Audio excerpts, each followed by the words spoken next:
A Seattle high schooler was just marked incorrect on a quiz for saying that only women can get pregnant. There was a quiz on understanding gender versus sex. This was administered by a 10th grade ethnic studies world history teacher. What? What are they teaching in school? Ethnic studies world history at Chief Sealth International High School. And the student was marked wrong for answering the question that all men have penises as a true statement, and also marked wrong for saying that only women can get pregnant as a true statement. So for the first question, I guess there are freak accidents, right? I guess there are kind of surgeries gone wrong, or I get, technically speaking, I guess not all men do. No women do, but some. I guess some, God forbid, like awful, but could be a freak accident. But then the second one, only women can get pregnant. That leaves no doubt. Obviously, only women can get pregnant. But then zoom back out. What class is this in? Ethnic studies. Why are you sending your kid to study ethnic studies? That's a pseudo-academic discipline that is strictly, from the very beginning, it has only ever been a political operation to indoctrinate students in a far leftist ideology deriving from critical theory and the various critical studies departments that proliferated in the universities, now apparently in high schools in the 60s and 70s. Then furthermore, what's the quiz? The quiz is called Understanding Gender versus Sex. So if you believe that there is a hard and fast distinction between gender and sex and the two have nothing to do with one another, as the left believes, if that's the premise of the quiz, then I got to ask you, why are you sending your kid to this school? You know what you're getting going in. The school is not being dishonest here. Look, I think there's a distinction between gender and sex. I know it's not popular for a lot of conservatives to say that, but I think there is. And I think it's really a modern lib way of talking about the distinction between the body and the soul. I disagree with the way the libs talk about the distinction between gender and sex, because I think that the body and soul are inextricably linked, and the soul is the substantial form of the body. So I think that, if you feel a disagreement between your gender identity and your sex, the reality stems from your biological sex, because I think that sex and gender derive primarily from the matter of the body, not from the form of the soul. And it applies to the person as an inseparable accident of the individual for as long as you exist as an individual.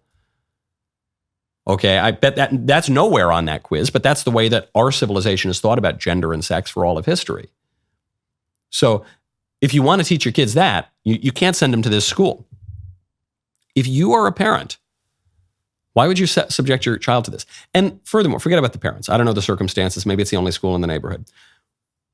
What kind of country subjects students to this?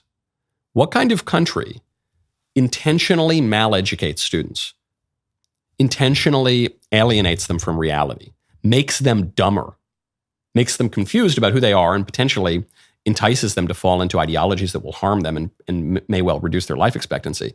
But furthermore, just what kind of country puts their kids in classrooms to make them stupider and more ignorant? Our country does that. That's very sad. It's very unfortunate. There's no surprise here that parents are pulling their kids out of school now and homeschooling. It's very difficult to do that in our modern economy, where both parents are working and a lot of people just, maybe they can make it work, but it's going to take a little while even to pivot. What kind of country does that? Not a great one. Not a country that is as great as it once was. It's a country that needs to be made great again. There's a lot of podcasts out there. Most of these podcasts are people talking about their intimate lives, complaining about how America's racist, how religion is evil. Outside of the Daily Wire, it's very tough to find podcasts that are creative and enjoyable and intellectual and handsome, and of course, luckily, there's a great new Catholic podcast I just heard about. The podcast is called Break Fast. It is the perfect mix of entertaining and spiritual Catholic content. Break Fast explains the Catholic faith through the prism of food, drink, landmarks, and architecture. The Catholic faith is so interwoven into our culture that we often don't realize it. Even if you're not Catholic, I know many, I guess most listeners to this podcast are not Catholic. Many aren't Christian. Many don't even consider themselves religious. But the Catholic faith is woven into our civilization.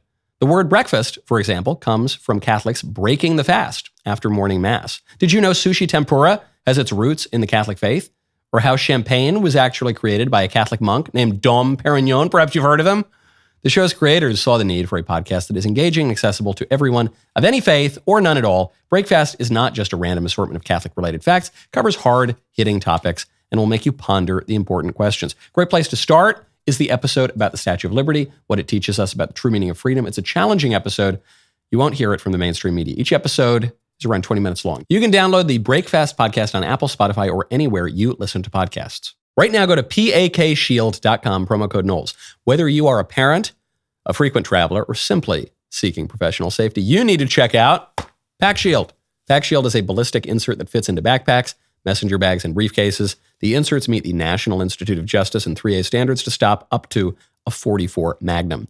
PackShield comes in a variety of sizes and colors, plus it weighs less than most textbooks and laptops, so it can be easily transferred from bag to bag. Nice thing about them is that no one can tell that you've got it on your person. They're extremely lightweight. They're extremely inconspicuous. It's very impressive.